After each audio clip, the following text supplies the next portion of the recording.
والد محترم والد محترم نوجوانی بڑھاپے میں ڈھلتا رہا روز و شب جن کی خاطر وہ گھلتا رہا نوجوانی بڑھاپے میں ڈھلتا رہا روز و شب جن کی خاطر وہ گھلتا رہا آج بچوں کو وہ یاد آتے ہیں کم آج بچوں کو وہ یاد آتے ہیں کم والد محترم والد محترم آپ کو دیکھنا ہے عبادت میری آپ کے کام آنا سعادت میری آپ کو دیکھنا ہے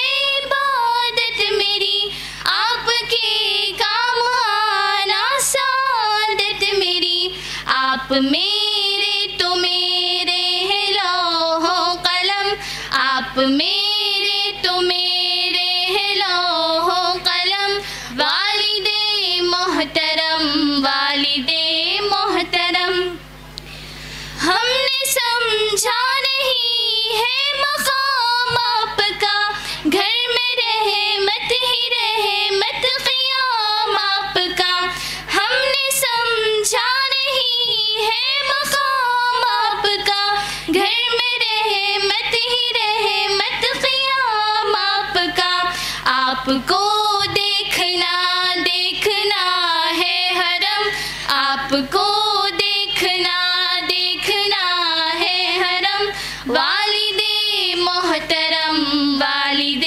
محترم تحفہ کبریا سر پہ ہاتھ آپ کا باعث سربلندی ہے ذات آپ کی تحفہ کبریا سر پہ ہاتھ آپ کا باعث سربلندی ہے ذات آپ کی آپ کے دم سے آزاد ہے غم سے ہم آپ کے دم سے آزاد ہے غم سے ہم والد محترم والد محترم ہم سفر ہم نوا ہم نشیں ہم قدم ہم سفر ہم نوا ہم نشیں ہم قدم والد محترم والد محترم السلام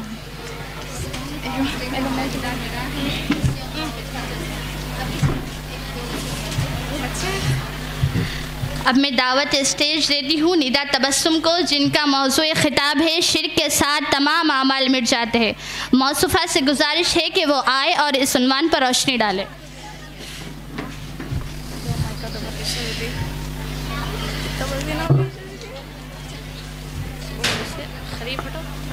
السلام علیکم ورحمۃ اللہ وبرکاتہ الحمد للہ کفا والسلام علی عبادہ الذین اصطفى اما بعد فاعوذ باللہ من الشیطان الرجیم بسم اللہ الرحمن الرحیم ولو اشرکوا لحبط عنہم ما كانوا يعملون صدر انجمن مشفق اساتذہ محترم خواتین اور میری دینی بہنوں آج کے اس جلسے میں میری تقریر کا عنوان ہے شرک سے تمام اعمال مٹ جاتے ہیں اللہ تعالیٰ کا فرمان ہے ولو اشرکوا لحبط عنہم ما كانوا يعملون اور اگر فرائض یا 18 انبیاء حضرات بھی شرک کرتے تو ان کے تمام اعمال اکارت ہو جاتے یعنی 18 انبیاء کے اسم اکرام ذکر کر کے اللہ تعالیٰ فرما رہا ہے اگر یہ حضرات بھی شرک کرتے تو ان کے تمام عمل برباد ہو جاتے دوسرے مقام پر نبی صلی اللہ علیہ وسلم سے خطاب فرماتے ہوئے اللہ تعالیٰ نے ارشاد فرمایا لئن اشرکت لیحبطن عملک اے پیغمبر اگر آپ نے بھی شرک کیا تو آپ کے سارے عمل برباد ہو جائیں گے حالانکہ پیغمبر شرک سے محفوظ ہوتے ہیں مقصد امتیوں کو شرک کی خطرناکی اور ہلاکت خیزی سے آگاہ کرنا ہے توحید ہے تو عمل محفوظ ہے شرک ہے تو برباد کسی کا دین اسلام ہے تو اس کی نجات ہے ورنہ کوئی عمل قبول نہیں اللہ تعالیٰ کا ارشاد ہے ان الدین عند اللہ الاسلام بے شک اللہ تعالیٰ کے نزدیک دین اسلامی ہے دوسری جگہ اللہ تعالیٰ کا ارشاد ہے وَمَن يَبْتَغِ غَيْرَ الْإِسْلَامِ دِينًا فَلَن يُقْبَلَ مِنْهُ وَهُوَ فِي الْآخِرَةِ مِنَ الْخَاسِرِينَ جو شخص اسلام کے سوا اور دین تلاش اس کا دین قبول نہ کیا جائے گا۔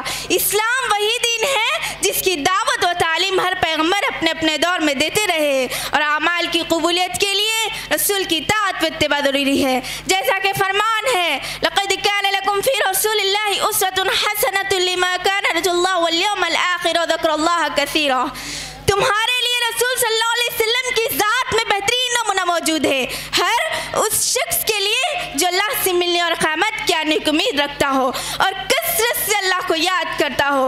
اے پیغمبر، آپ کے پروردگار کی قسم، یہ مومن نہیں ہو سکتے جب تک کہ تمام آپس کے اختلاف میں آپ کو حاکم نہ مان لے، پھر جو فیصلے آپ ان میں کر دیں ان سے اپنے دل میں اور کسی طرح کی تنگی اور ناخوشی نہ پائے اور فرمانبرداری کے ساتھ قبول کر لے۔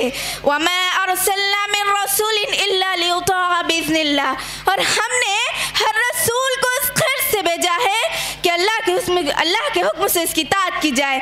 جو کوئی رسول صلی اللہ علیہ وسلم کی اطاعت کرے اسی نے اللہ تعالیٰ کی فرمانبرداری کی، اور جو منہ پھیر لے تو ہم نے آپ کو کچھ ان پر نگہبان بنا کر نہیں بھیجا۔ قُلْ إِن كُنتُمْ تُحِبُّونَ اللَّهَ فَاتَّبِعُونِي يُحْبِبْكُمُ اللَّهُ وَيَغْفِرْ لَكُمْ ذُنُوبَكُمْ وَاللَّهُ غَفُورٌ رَحِيمٌ۔ کہہ دیجئے کہ اگر تم اللہ تعالیٰ سے محبت رکھتے ہو تو میری تابعداری کرو، خود اللہ تعالیٰ تم سے محبت کرے گا اور تمہارے گناہ معاف فرما دے گا، اور اللہ تعالیٰ بڑا بخشنے والا مہربان ہے۔ وَأَطِيعُوا اللَّهَ وَالرَّسُولَ لَعَلَّكُمْ تُرْحَمُونَ، اطاعت کرو اللہ کی اور اس کے رسول کی تاکہ تم پر رحم کیا جائے۔ جو کوئی اللہ اور اس کے رسول کی فرمانبرداری کرے، خوف الہی رکھے اور اس کے عذابوں سے ڈرتے رہے، وہی نجات پانے والے ہیں۔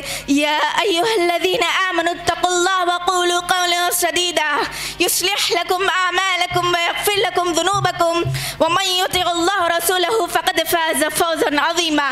اے ایمان والو، اللہ تعالیٰ سے ڈرو اور سیدھی سیدھی سچی باتیں کیا کرو تاکہ اللہ تعالیٰ تمہارے کام سنوار دے اور تمہارے گناہ معاف فرما دے۔ جو کوئی اللہ اور اس کے رسول کی تابعداری کرے گا اس نے بڑی مراد پالی۔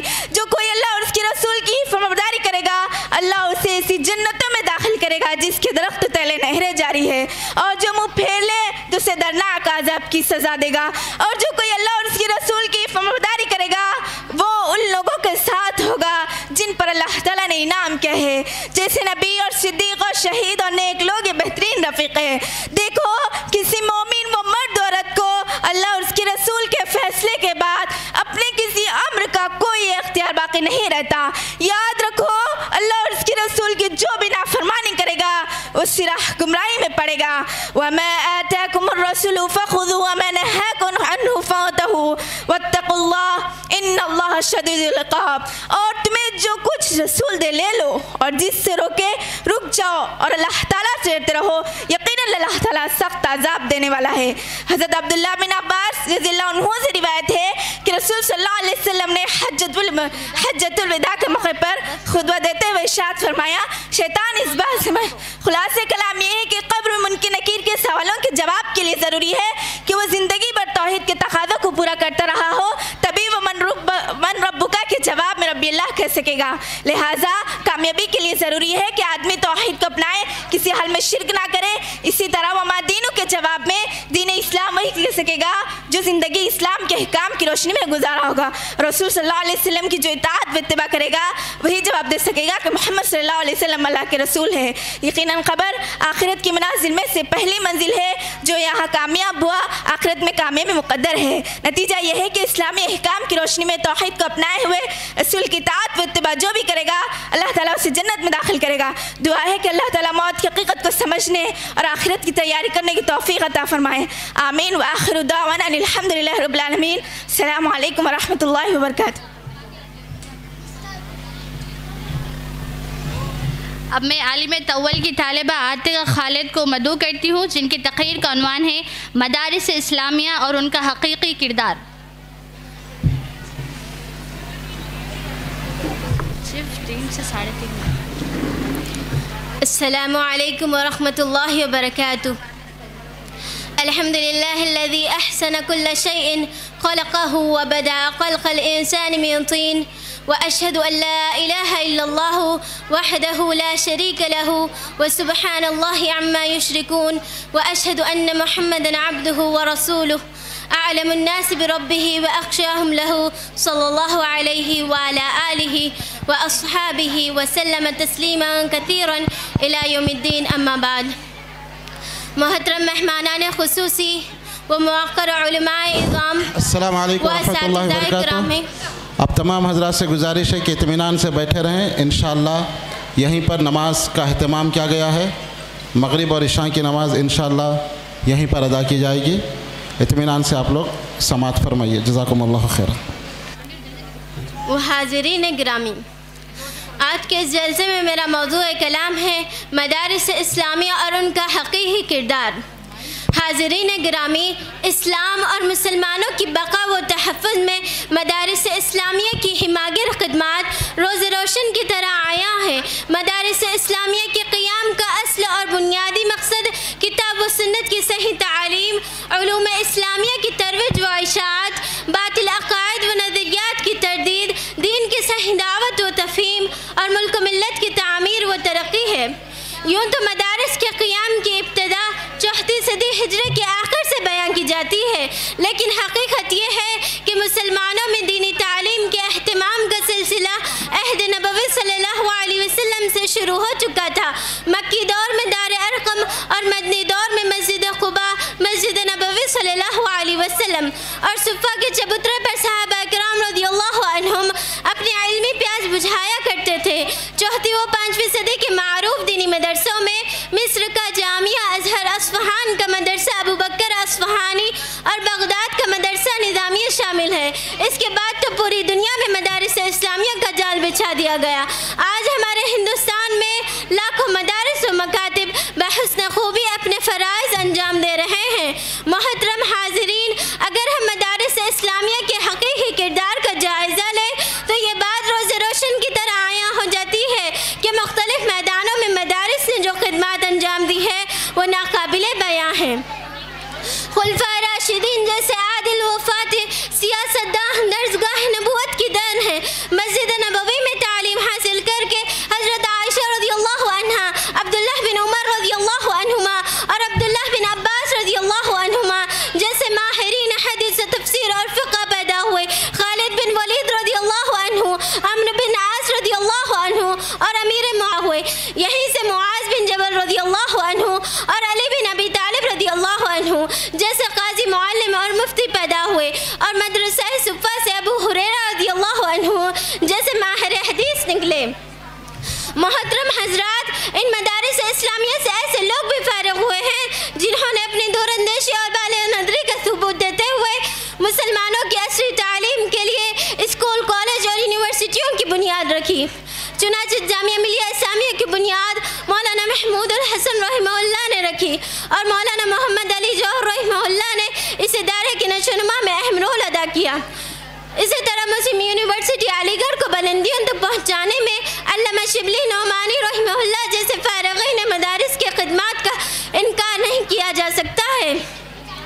تاریخ گواہ ہے کہ شاہ ولی اللہ محدث دہلوی رحمہ اللہ نے جنگ آزادی کی تحریک چلائی اور آپ کی درس و تدریس کا اثر یہ ہوا کہ شاہ عبدالعزیز محدث دہلوی رحمہ اللہ نے فرنگی مظالم کے خلاف ہندوستانیوں کو جہاد کے لیے آمادہ کیا. علماء صادق پور کی عظیم المثال خدمات کا اعتراف پنڈت جواہر لال نہرو نے ان الفاظ کے ساتھ کیا ہے کہ ملک کی آزادی کے لیے ہندوستان کے تمام لوگوں کی قربانیوں کو ترازو کے ایک پلڑے میں رکھ دیا جائے اور علماء صادق پور کی قربانیوں کو دوسرے پلڑے میں رکھ دیا جائے، تب بھی علماء صادق پور کی قربانیوں کا پلڑا بھاری ہوگا. تارا چند نے اپنی کتاب میں لکھا ہے کہ جنگ آزادی میں 5 لاکھ علماء اہل حدیث کو انگریزوں نے شہید کر ڈالا. اسی طرح مولانا ابوالکلام آزاد رحمہ اللہ نے میدان صحافت سے البلاغ اور الحلال کے ذریعے پورے ملک کے دلوں کو انگریزوں کے تسلط سے آزاد کرانے کی سوچ بخشی اور اسی لیے مولانا کو بار بار جیل کا منہ بھی دیکھنا پڑا. محترم حاضرین، کتنی افسوسناک اور حیرت انگیز بات ہے کہ جن مدارس نے ملک و ملت کو ہزاروں مصلحین، لاکھوں امن کے داعی اور کروڑوں امن پسند شہری عطا کیے، جن مدارس نے آزادی ہند کے خاطر سینکڑوں قائدین اور ہزاروں مجاہدین پیدا کیے، آج انہی مدارس کے خلاف تحریکیں چلائی جا رہی ہے کہ مدرسوں کا وجود ملک کی سالمیت کے لیے خطرہ ہے. وہاں دہشت گردوں کو پناہ دی جاتی ہے اور ان کی تربیت کا اہتمام کیا جاتا ہے. اس کے نتیجے میں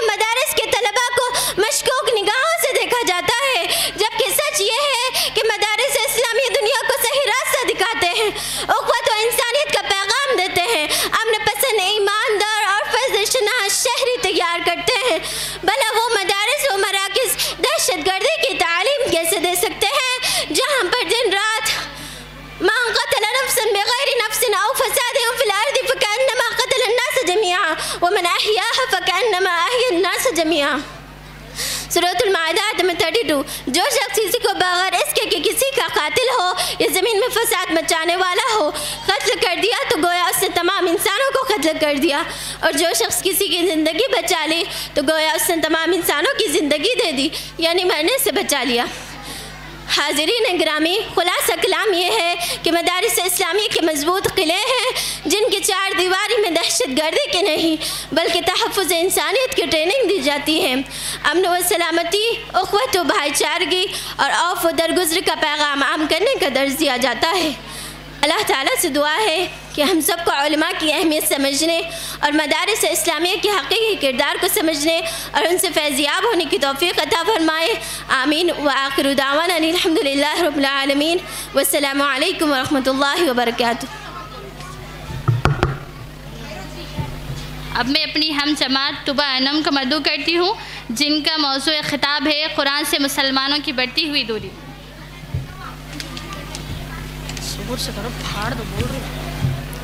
السلام علیکم ورحمۃ اللہ وبرکاتہ۔ نحمده ونصلي على رسوله الكريم اما بعد، قال الله تبارك وتعالى في القرآن المجيد والفرقان الحميد، فاعوذ بالله من الشيطان الرجيم، بسم الله الرحمن الرحيم، إنا نحن نزلنا الذكر وإنا له لحافظون۔ وقال النبي صلى الله عليه وسلم إن الله يرفع بهذا الكتاب أقواما ويدعو به آخرين۔ محترم صدر جلسہ، قابل احترام علماء، سامعین و سامعات اور میری دینی بہنوں، آج کی اس پر رونق مجلس میں میری تقریر کا عنوان ہے قرآن کریم سے مسلمانوں کی بڑھتی ہوئی دوری۔ محترم سامعین و سامعات، قرآن کریم ایک طرف معارف و حکم، مواعظ و عبر کا ایک بحر بے کراں اور رہتی دنیا تک پوری انسانیت کے لیے چشم فیاض ہے، تو دوسری طرف فصاحت و بلاغت، کلام و بیان اور ادب و لغت کا وہ شہکار ہے کہ جس کے سامنے بڑے بڑے ادبا و ماہرین فن گھٹنے ٹیک کر اپنی بے بذاتی اور بے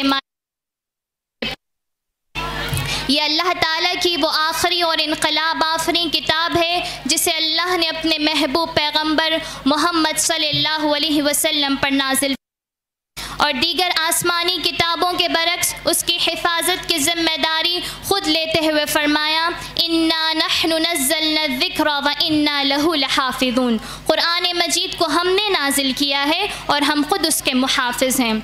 قرآن مجید وہ مقدس کتاب ہے جس کو اللہ رب العالمین نے رمضان المبارک میں نازل فرمایا، جیسا کہ ارشاد ربانی ہے شہر رمضان الذی انزل فیہ القرآن ھدی للناس وبینات من الہدی والفرقان۔ رمضان وہ مہینہ ہے جس میں قرآن نازل کیا گیا جو تمام لوگوں کے لیے سراسر ہدایت ہے اور ایسی واضح تعلیمات پر مشتمل ہے جو راہ راست دکھانے والی اور حق و باطل کا فرق کھول کر رکھ دینے والی ہے۔ اس آیت میں اللہ تعالیٰ نے قرآن مجید کو ھدی للناس سے تعبیر کیا۔ معلوم ہوا کہ قرآن مجید تمام لوگوں کے لیے ہدایت ہے، چاہے وہ کسی بھی طرح کا انسان ہو، کسی بھی مذہب کا ماننے والا ہو، اور وہ بھی کیسی ہدایت، اللہ نے اس کی بھی صراحت کر دی وَبَيِّنَاتٍ مِّنَ الْهُدَى۔ چنانچہ یہ وہ کتاب ہے کہ جس کا بھی تعلق اس کتاب سے ہو گیا وہ تمام لوگوں میں ممتاز ہو گیا۔ چنانچہ وہ فرشتہ جو اس کتاب کو لے کر آیا وہ تمام فرشتوں میں افضل، قرآن نے اسے روح امین کا خطاب دے دیا۔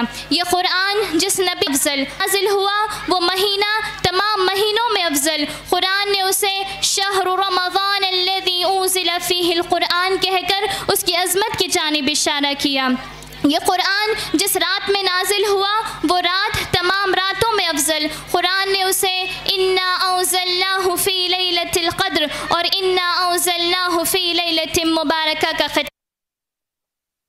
جس امت پر نازل ہوا وہ امت تمام امتوں میں افضل، قرآن نے اسے کنتم خیر امت أخرجت للناس تأمرون بالمعروف وتنهون عن المنکر وتؤمنون باللہ کہہ کر خیر امت کا خطاب دے دیا۔ لیکن افسوس کہ اتنی ساری فضیلتیں نگاہوں کے سامنے ہوتے ہوئے بھی آج مسلمانوں نے قرآن سے دوری اختیار کر لی۔ حالانکہ اگر میں کہوں کہ کائنات میں اگر کوئی کتاب ہے جس میں پورے طور پر انسانی زندگی کا نظام اور مکمل ضابط حیات موجود ہے تو میں کہنے کا حق رکھتی ہوں کہ وہ صرف اور صرف قرآن مجید ہے۔ لیکن افسوس صد افسوس آج نہ مسلمان اپنے آپ میں کتاب اللہ پر چلنے کا حوصلہ پیدا کرتا ہے اور نہ ہی اپنی اولاد اور اہل خانہ کو قرآنی تعلیمات پر عمل پیرا ہونے کی ترغیب دلاتا ہے، جبکہ اللہ کے نبی صلی اللہ علیہ وسلم نے فرمایا خیرکم من تعلم القرآن وعلمہ، تم میں بہتر وہ ہے جو قرآن سیکھے اور سکھائے۔ یہی وجہ ہے کہ کل جن گھروں میں آیات قرآنی کے نغمے گونجا کرتے تھے آج انہی گھروں سے فلمی گانے اور مختلف لغو قسم کی آوازیں آتی ہیں۔ آج مسلمانوں کو قرآن سے دور دیکھ آنکھیں اشکبار ہو جاتی ہیں، چنانچہ ہم دیکھتے ہیں کہ لوگ اقیم الصلاح بھی پڑھتے ہیں اور نماز سے غافل بھی رہتے ہیں، آت الزکاہ بھی پڑھتے ہیں اور زکوٰۃ دینے میں بخالت سے کام بھی لیتے ہیں، اور اتنا ہی نہیں بلکہ قرآن مجید کی تلاوت کے باوجود شرک، خبر پرستی اور آبا پرستی کے دلدل میں دھستے ہوئے نظر آ رہے ہیں۔ قرآن نے لا تشرکوا باللہ کہہ کر شرک کو حرام قرار کر دیا تھا، مگر پھر بھی لوگ شرک کرتے ہیں۔ قرآن نے وَقَضَىٰ رَبُّكَ أَلَّا تَعْبُدُوا إِلَّا إِيَّاهُ وَبِالْوَالِدَيْنِ إِحْسَانًا فرما کر والدین کے ساتھ حسن سلوک کی تعلیم دی تھی، مگر کتنے ہی والدین ایسے ہیں جو اپنی اولاد کے حسن سلوک سے محروم رہ کر ایڑیاں رگڑ رگڑ کر مر جاتے ہیں۔ قرآن نے ان اللہ یحب المحسنین فرما کر لوگوں کے ساتھ حسن معاشرت کی تعلیم دی تھی، مگر لوگوں نے اسے پس پشت ڈال دیا۔ رب کائنات نے ولا یغتب بعضکم بعضا، یعنی کوئی کسی کی غیبت نہ کرے فرما کر معاشرے کو امن و سکون کا گہوارہ بنانے کا حکم دیا تھا، مگر آج تو چغلی کی آگ میں جھلستا نظر آ رہا ہے۔ اس کی وجہ صرف یہ ہے کہ ہم نے صحابہ کرام رضی اللہ عنہم کی حالت زندگی کو بھلا دیا کہ وہ قرآن سے کتنا شغف رکھتے تھے۔ جب صحابہ کرام رضی اللہ عنہم کو کوئی آیت معلوم ہوتی اور اس میں کوئی حکم ہوتا تو صحابہ کرام اپنی جانیں قربان کر دیتے تھے۔ قرآن نے جب اعلان کیا اقیم الصلاۃ تو صحابہ کرام اللہ کے سامنے سجدہ ریز ہو گئے۔ قرآن نے جب اعلان کیا وآتوا الزکاۃ تو سرور کونین کے دربار میں مالوں کا انبار لگ گیا۔ قرآن نے جب اعلان کیا انما الخمر والمیسر والانصاب والازلام رجس من عمل الشیطان فاجتنبوه لعلکم تفلحون، شراب، جوا، آستانے، یہ سب گندے شیطانی کام ہیں، ان سے پرہیز کرو تاکہ تمہیں فلاح نصیب ہو۔ تو خمر کے شیدائیوں نے شراب چھوڑ دی، مٹکے پھوڑ دیے، میخانے ویران ہو گئے اور مدینے کی گلیوں میں شراب بہ پڑی۔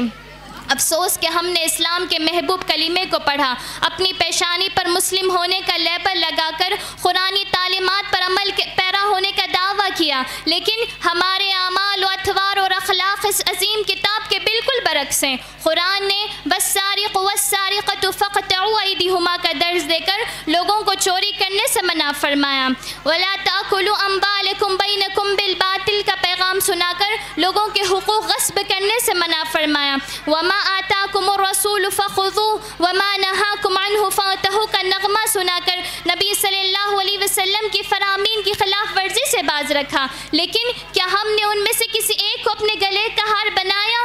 اگر ایک کو اپنایا بھی تو دوسرے کو ترک کر دیا۔ ہمارا دعویٰ جھوٹا تھا جب نبی اللہ سے شکایت کریں گے یا رب ان قوم اتخذوا هذا القرآن مہجورا، اے میرے رب بے شک میری قوم نے اس قرآن کو چھوڑ دیا تھا، تو اس وقت ہم کیا جواب دیں گے؟ اس وقت ہماری حالت خاشعۃ ابصارہم ترہقہم ذلہ کے مثل ہوں گی۔ آج قرآن کریم سے دوری اختیار کرنے، اس کی تلاوت نہ کرنے اور اس کے معنی اور مفہوم کو نہ سمجھنے ہی کا نتیجہ ہے کہ ہر جگہ ذلت و خواری ہماری مقدر بن چکی ہے، ہماری شان و شوکت جاؤ چشمن زوال پذیر ہو گئی، اور نبی صلی اللہ علیہ وسلم کا فرمان کیوں کر غلط ہو سکتا تھا؟ آپ نے فرمایا ان اللہ یرفع بہذا الکتاب اقواما ویدعو بہ ہی آخرین، وہ زمانے میں معزز تھے مسلمان ہو کر، وہ زمانے میں معزز تھے مسلمان ہو کر، اور ہم خوار ہوئے تاریک خراں ہو کر۔ آخر میں اللہ رب العالمین سے دعا ہے کہ وہ ہم تمام کو قرآنی احکامات کو سمجھنے کے ساتھ ساتھ اس پر عمل کرنے کی توفیق عنایت فرمائیں، آمین۔ وآخر دعوانا الحمد للہ رب العالمین۔ السلام علیکم۔ السلام علیکم ورحمۃ اللہ وبرکاتہ۔ تمام سامعین و سامعات سے گزارش کی جاتی ہے کہ وہ مغرب اور عشاء کی نماز ادا کر لیں۔ یہیں پر انتظام کیا گیا ہے، وضو سے فارغ ہو جائیں اور مغرب اور عشاء کی جمع بین الصلاتین ادا کر لیں۔ جزاکم اللہ خیر۔